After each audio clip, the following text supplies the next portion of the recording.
And yeah, there's other things I could say, but I'm not going to. Number 4. Hey, Peter, could you briefly walk us through the process which you create your films?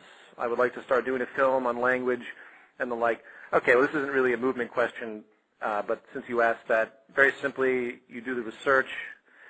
My research comes from audio, video to books, primarily books, magazines, articles, periodicals.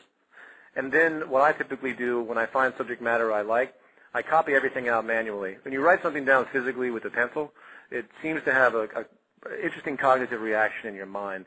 I'm a thorough writer. I do everything in physical writing. And I copy everything out that I find relevant, then I begin a process of recopying. When I make a film, I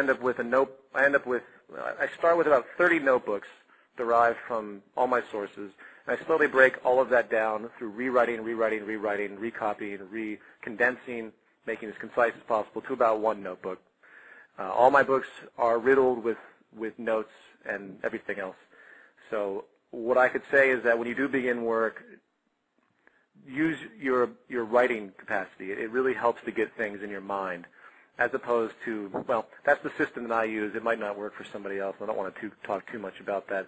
But that's how you get it into your brain, is through actually physically writing and speaking, too. I talk a lot to myself, which probably makes me look insane, but it's all about internalizing information so you really understand it.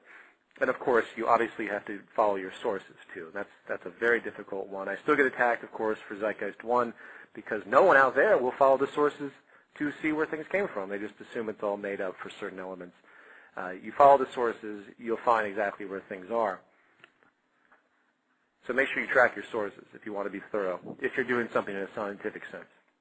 Zeitgeist 3, if you will have a companion, which will be entirely sourced. In fact, eventually all the films will have companions that will be free with the full sourcing. I just don't have time to do it, as it's obviously seen. Okay, 3 minutes before I bring on Andrew. Let me do one more quick question.